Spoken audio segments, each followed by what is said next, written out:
भारत माता की वंदे वंदे वंदे।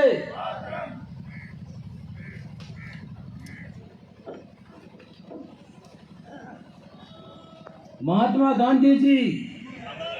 महात्मा गांधी जी,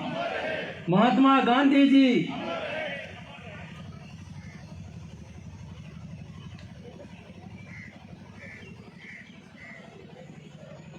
आज हमारे इस रियासी जिले के अरनास गांव में हो रही मीटिंग में मंच पर विराजमान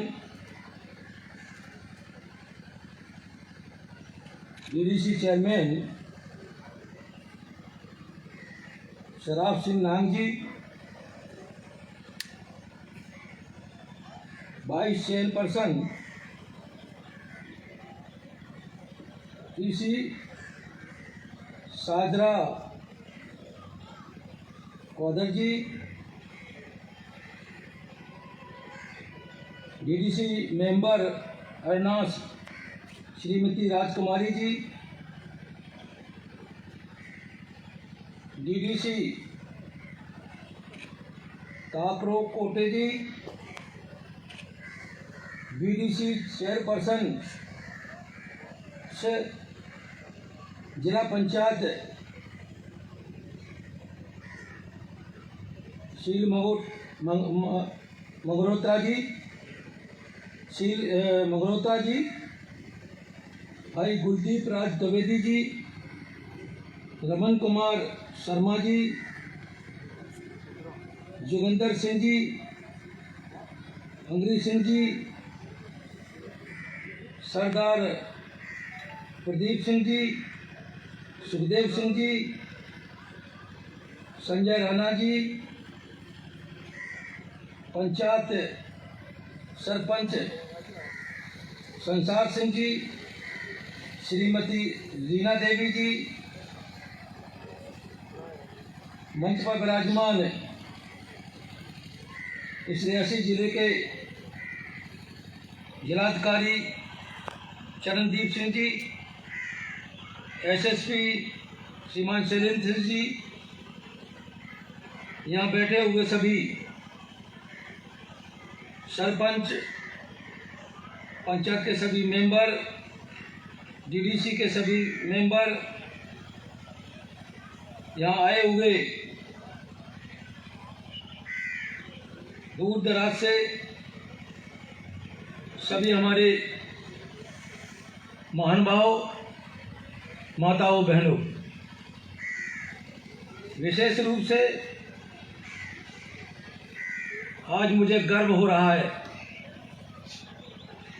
कि देश की आज़ादी की 75वीं वर्षगांठ के उपलक्ष्य में आज़ादी के अमृत महोत्सव के दौरान आज मुझे रियासी जिले के अरनास गांव में आने का मौका प्राप्त हुआ है। विशेष रूप से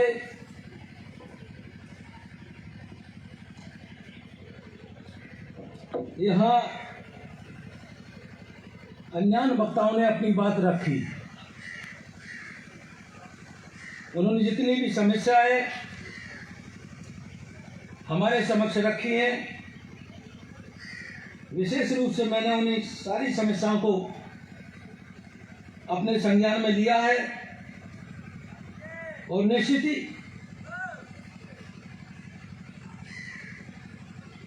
जो जम्मू कश्मीर के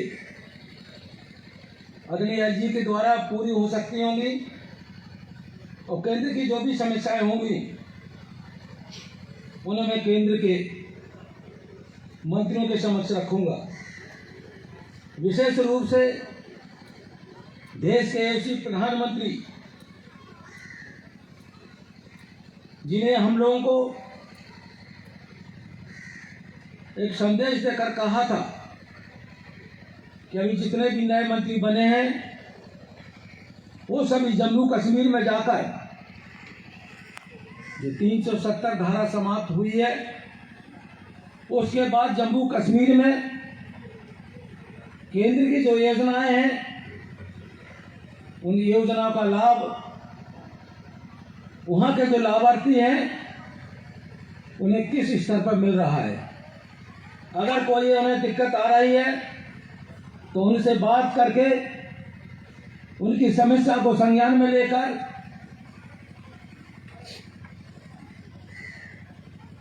हमारी जो बैठक है, मंत्रिपरिषद की बैठक होती है, उसमें रखने के लिए उन्होंने आदेश दिया है। विशेष रूप से 14 तारीख को एक बैठक थी, एक अभी 28 तारीख को हुई। 14 दिन के बाद हर एक मंत्रिपरिषद की बैठक हो रही है और सभी मंत्रियों से जो जम्मू कश्मीर में दौरा कर रहे हैं, जम्मू कश्मीर के माताओं बहनों लोगों से मिल रहे हैं, उनकी जो भी समस्याएं हैं, उन्हें जो भी तकलीफ है, उन सारी तकलीफ को लेकर देश के यशस्वी प्रधानमंत्री के समक्ष रख रहे हैं। आने वाली जो मीटिंग होगी, निश्चित हमारे सामने जो भी समस्याएं आई हैं, वो सारी समस्याएं, क्योंकि उसी समय सारे विभाग के मंत्री होंगे, देश के यशस्वी प्रधानमंत्री होंगे,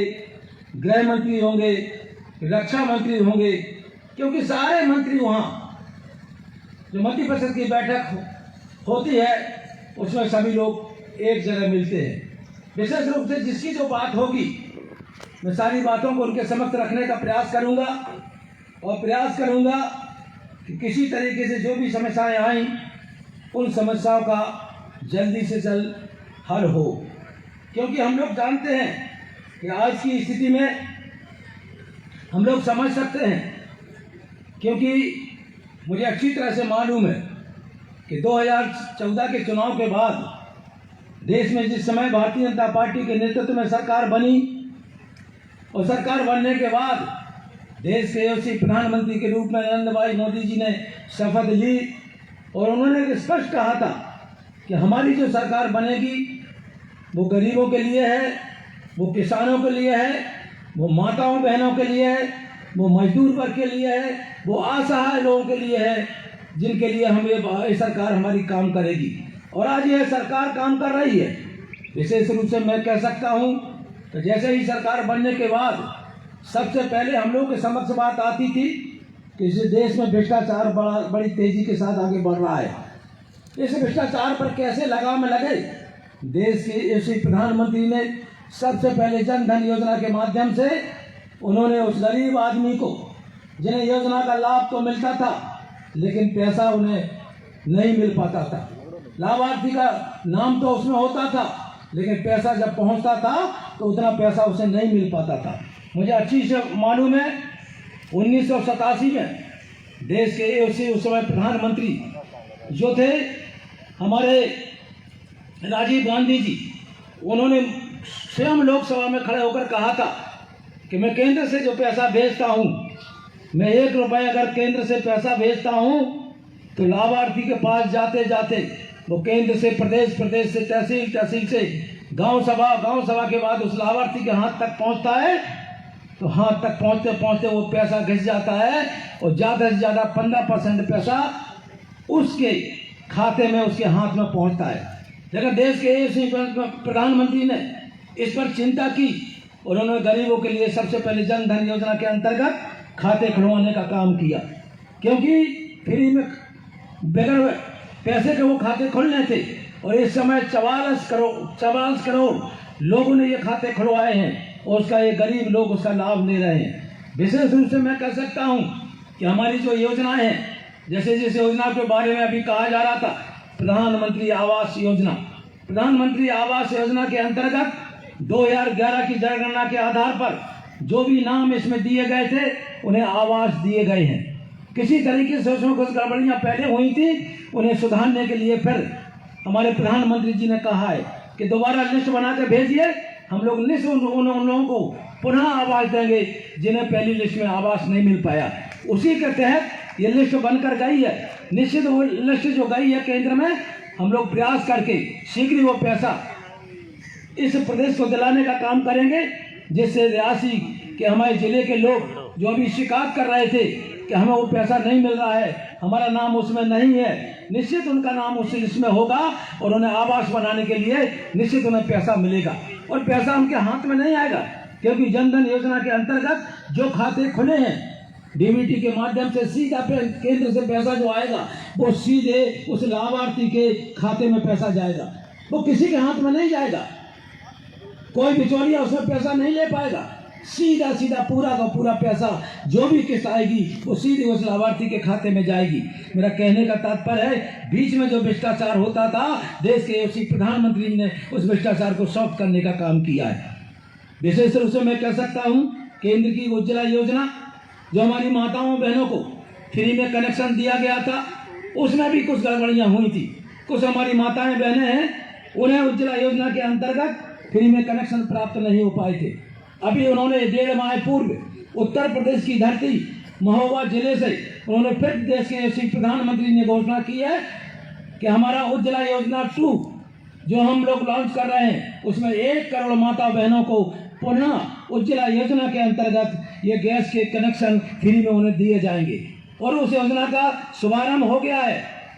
मैं यहाँ डीसी साहब बैठे हैं, विशेष रूप से यहाँ कुछ अधिकारी कर्मचारी भी हैं, विशेष रूप से उन लोगों को देख लीजिए जो हमारी माताएं बहनें हैं, गरीब हैं, उनके कागज ले लीजिए, उनकी लिस्ट बना के भेज दीजिएगा। निश्चित उन्हें आपको अधिकार दिया जाता है कि निश्चित सारी चीज़ों को कागज करके कंप्लीट करके भेजने का काम करें, जैसे उज्ज्वला योजना के अंतर्गत हमारी उस माँ बहन को गैस का कनेक्शन मिल सके और वो धुएं में बनाने वाले खाने से निजात पा सके। विशेष रूप से ढेर सारी योजनाएं हैं, अगर मैं कहूँ तो ढेर सारी योजनाओं पे बोलने के लिए हम लोग बहुत समय लगेगा, क्योंकि आप लोग बहुत पहले से यहाँ बैठे हुए हैं, बहुत समय से आप लोगों ने अपनी अपनी बातें रखी हैं, मैंने सभी बातों को संज्ञान में लिया है। विशेष रूप से हम कह सकते हैं कि आज की स्थिति में हमारा जो हमें देश के यशस्वी प्रधानमंत्री ने MSME विभाग का मंत्रालय मुझे सौंपा है। निश्चित उसमें ढेर सारी योजनाएं हैं, उस योजनाओं के माध्यम से निश्चित क्षेत्र का विकास हो सकता है। हमारी जो छोटे छोटे ग्रुप हैं, जो सेल्फ हेल्प ग्रुप जो हैं, हमारी बहनें हैं जो घर में बैठ के काम करती हैं, निश्चित हमारे जो उद्योग विभाग के अधिकारी हैं निश्चित इस पर चिंता करेंगे और निश्चित उनसे मिलकर उन्हें उस योजना के अंतर्गत जो भी योजनाएं हैं, प्रधानमंत्री रोजगार सृजन योजना हो या फिर स्फूर्ति क्लस्टर के अंतर्गत या किसी और अन्य योजना के अंतर्गत इनका पंजीकृत करा के इन योजना का लाभ दिलाने का कष्ट करें। अभी हम लोग देख रहे थे जो क्लस्टर के रूप में 2 क्लस्टर चल रहे थे यहाँ, जो किसानों को हनी के रूप में यहाँ किस तरीके से, क्योंकि यहाँ यह पहाड़ी इलाका है, यहाँ हमेशा हम लोग शहद निकाल सकते हैं और क्लस्टर के रूप में अभी 2 क्लस्टर चल रहे हैं और भी हमारी माताएं बहनें हमारे किसान बंधु हैं, उनके क्लस्टर बना के इन्हें वो सहायता उपलब्ध कराएं जिन्हें सहायता की आवश्यकता है। क्योंकि हमारे किसान बंधु घर पर बैठकर काम करते हैं, वो अपना मेहनत करते हैं और मेहनत करने के बाद उन्हें पूरा वो रोजगार प्राप्त नहीं हो पाता है जो उन्हें मिलना चाहिए। अगर वो इस तरीके से हमारे विभाग के द्वारा इस योजना के माध्यम से अगर इन्हें रोजगार मिलेगा तो निश्चित इनकी आमदनी बढ़ेगी और आमदनी बढ़ेगी तो निश्चित इनकी आर्थिक स्थिति ठीक होगी और आर्थिक स्थिति ठीक होगी तो समाज में भी इनका अच्छा योगदान रहेगा। और जब तक समाज में व्यक्ति की आर्थिक स्थिति अच्छी ना हो, समाज में व्यक्ति का योगदान ना हो, तो वो गांव कभी अच्छा नहीं हो सकता, वो गांव कभी प्रगति नहीं कर सकता, वो जिला कभी प्रगति नहीं कर सकता, वो प्रदेश कभी प्रगति नहीं कर सकता जिसमें गांव अगर संपन्न ना हो। गांव यदि संपन्न हो गए तो देश भी चहुमुखी विकास के लिए आगे अग्रसर होता है। इसलिए मैं आशा करता हूँ कि विशेष रूप से इन सारी चीज़ों में चिंता करके इन्हीं लोगों को जिन योजना का लाभ दिलाने का कष्ट करें। विशेष रूप से मैं कह सकता हूँ कि हमारी एक emergency credit loan guarantee scheme योजना हमारे विभाग के द्वारा चलाई गई थी। उस योजना के पीछे कुछ जैसे DM साहब बोल रहे थे, कोरोना काल में जो फैक्ट्रियाँ कुछ बैठ गई, कुछ हमारे जो क्लस्टर काम कर रहे थे उनमें लोगों ने काम करना बंद कर दिया, किसी तरह से कोई बीमारी हो गई तो इस योजना के अंतर्गत केंद्र ने पूरे देश भर में करीब 1 करोड़ लोगों को, 1 करोड़ लोगों की जो संस्थाएं चल रही थी उन्हें करीब 2.73 लाख करोड़ रुपए देने का काम किया है, जिससे ये हमारी यूनिटें बैठ ना सकें और वो बड़ी तेजी के साथ उनकी विकास कर सकें। विशेष रूप से 2.73 करोड़ रुपए देने के बाद केंद्र की सरकार ने फिर 1.5 लाख करोड़ रुपए और इस विभाग को दे दिए हैं, जिससे ये यूनिटें बंद ना हो सकें। मैं अनुरोध करना चाहता हूं कि एमएसएमई विभाग में निश्चित अपना पंजीकृत कराएं और विशेष रूप से चैंपियन पोर्टल के माध्यम से अगर पंजीकृत कराने में कोई दिक्कत आ रही है तो निश्चित उसमें शिकायत करें, जिससे आपकी शिकायत की समस्या का निर्धारण किया जाएगा। विशेष रूप से मैं कह सकता हूं कि ढेर सारी योजना, चाहे वो केंद्र की हो चाहे प्रदेश की हो, प्रदेश में भी यहाँ योजना चल रही है। हम लोग अभी उड़ीसा गए थे। उड़ीसा में भी जिस कलेक्टर को मदद की गई है, वहाँ के प्रिंसिपल सेक्रेटरी एमएसएमई ने बताया कि विशेष रूप से केंद्र सरकार ने जो पैसा दिया है, लेकिन हमने भी इन एमएसएमई जो जितने भी कलेक्टर चल रहे हैं, जितनी भी यूनिटें चल रही हैं, उसे प्रदेश सरकार के द्वारा भी उनको सहायता दी गई है। निश्चित यहाँ भी इस तरीके से योजनाएं चल रही हूँ। मैं डीएम साहब से अनुरोध करना चाहता हूँ कि आपके यहाँ जम्मू कश्मीर की जो भी योजनाएं हैं और केंद्र की जो भी योजनाएं हैं, इस योजना का पूरी तरीके से क्रियान्वयन कराने का प्रयास करें। विशेष रूप से क्योंकि मैं देखना चाहता हूँ कुछ लोग शिकायत के रूप में ढेर सारी बातें कर रहे थे। अरे मैं भी सांसद हूँ, जब मैं अपने क्षेत्र में जाता हूँ और क्षेत्र में जाने के बाद बराबर दौड़ता रहता हूँ, लेकिन जब मैं मीटिंग करता हूँ तो कोई नहीं कोई उसमें से खड़े होके 1-2 लोग इतना तो कह ही देते हैं कि सांसद जी, मंत्री जी, आप घूमना प्रारंभ करिए, अभी घूम कम रहे हैं। हम लोग उसे शिकायत को किसी दूसरे उसमें नहीं लेते हैं, हम लोग उस सुझाव के रूप में लेते हैं। उस सुझाव के रूप में लेके उनसे कहते हैं आप चिंता मत करिए, इसमें हम अपना बदलाव करेंगे और निश्चित ही और आगे दौड़ने का प्रयास करेंगे। विशेष रूप से कुछ लोगों ने शिकायत रखी है, उसे हम अधिकारियों से अनुरोध करेंगे कि उन्हें सुझाव के रूप में लें और निश्चित वो समस्या को कैसे समस्या का निदान हो सके उस समस्या का निदान करने का प्रयास करें। विशेष रूप से एक बात और आई है कि गांव-गांव में जो टोलियां बनी थी बीडीसी की जो टोलियां बनी थी, उन्हें उसमें मंथली कुछ दिया जाता था, लेकिन एसपीओ भी एक वो थी जो सबको कुछ ना कुछ तनख्वाह मिलती थी। विशेष रूप से गृह मंत्रालय से बात करके मैं निश्चित ही एमएसआईडी से बात करूंगा और बात करके उनके समक्ष इस बात को रखूंगा कि वहाँ की जो टोलियां बनी हुई थी उन्हें कुछ मिल नहीं रहा है, निश्चित उन्हें उनका पैसा बढ़ाकर उन्हें सहयोग करने का प्रयास करें, जिससे वो लोग वहाँ काम कर रहे थे। विशेष रूप से योजनाएं तो इतनी हैं और दूसरी आप लोगों ने इतनी समस्याएं इसमें करते हैं कि हम लोग को लगता है कि हम कहाँ से उन समस्याओं को पढ़ना प्रारंभ करें, लेकिन फिर भी हमारे संज्ञान में जो आ गई हैं उन सारी समस्याओं को मैं पूरा करने के लिए प्रयास करूंगा और आपकी समस्या को रखूंगा। विशेष रूप से आप सब लोगों को मैं तो सिर्फ इतना जानता हूं कि 2014 के बाद 2019 का जो सी चुनाव हुआ और 19 के बाद हम लोगों को चिंता थी कि जम्मू कश्मीर में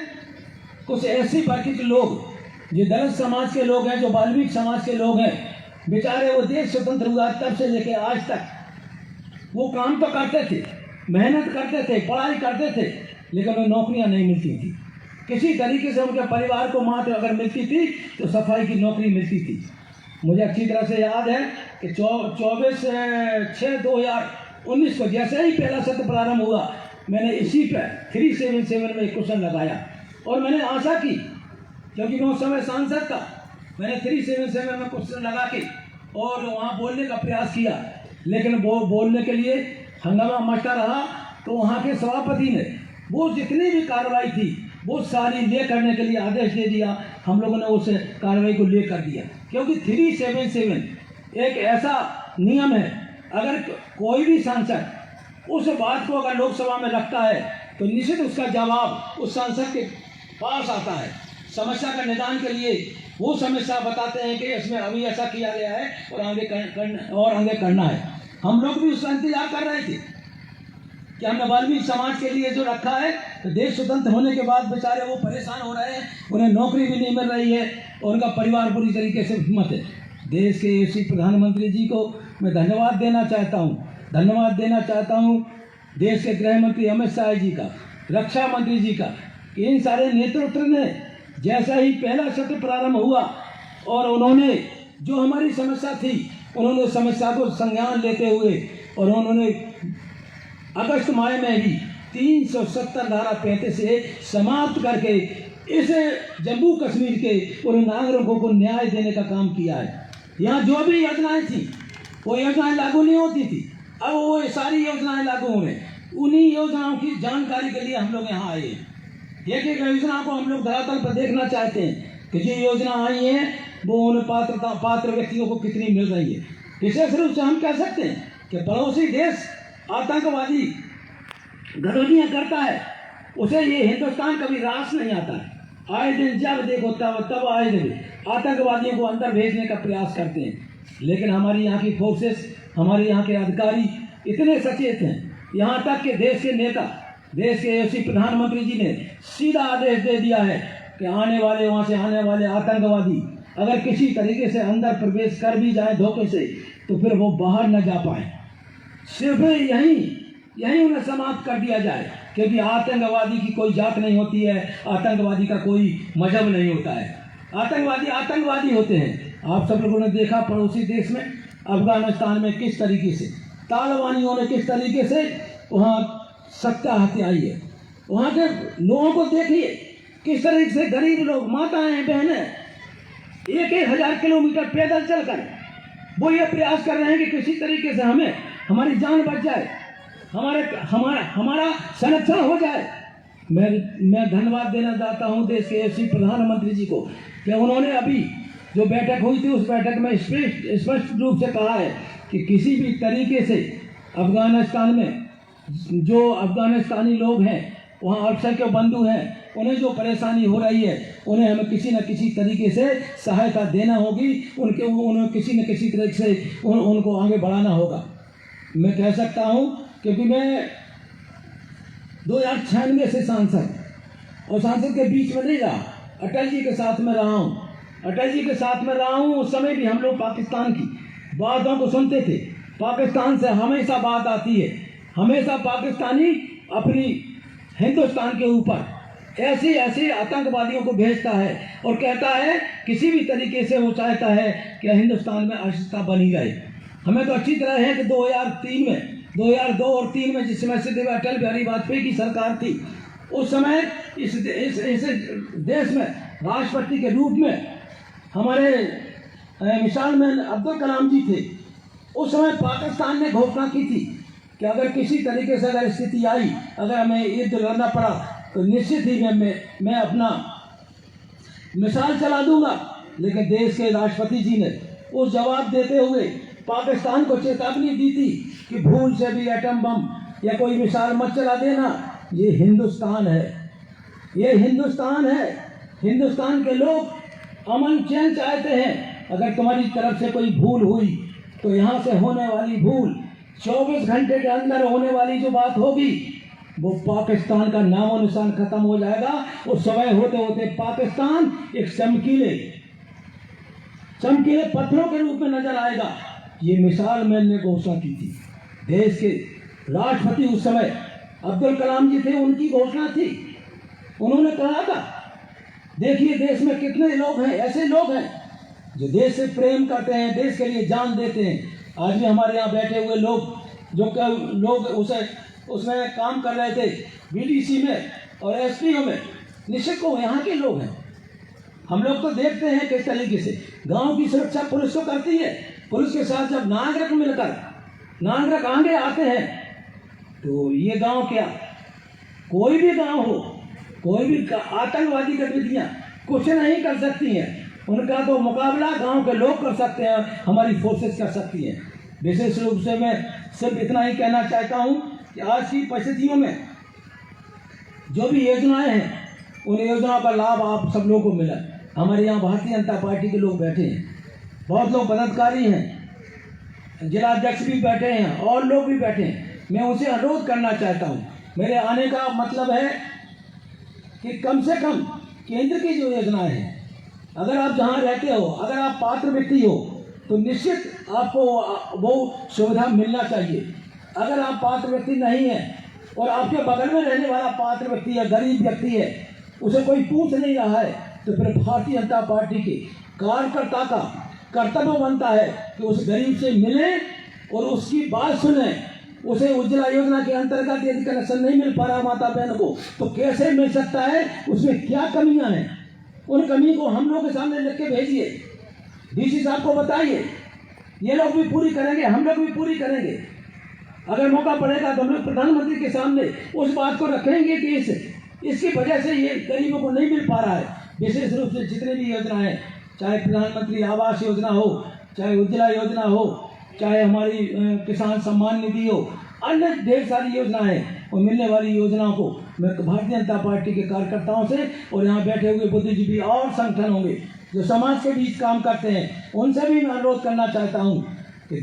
देश के यशस्वी प्रधानमंत्री जी के द्वारा जो भी योजनाएं दी गई हैं, उन योजना का लाभ अपने गांव में, इस रियासी जिले में अन्य लोगों को दिलाने का कष्ट करें, जिससे उस योजनाओं का लाभ लेकर वो लोग भी आप लोगों का भी धन्यवाद ज्ञापित करें। विशेष रूप से मैं ज़्यादा न बोलते हुए पुनः यहाँ उपस्थित सभी लोगों का, जिन लोगों ने हमारा स्वागत किया है, वो माताओं बहनों ने और भारतीय जनता पार्टी के नेताओं ने, अन्य संगठनों ने, मैं अपना सिर झुकाकर उनका भी अपनी ओर से हार्दिक अभिनंदन वंदन करता हुआ अपनी बात समाप्त करता हूँ। जय हिंद, जय भारत, वंदे मातरम।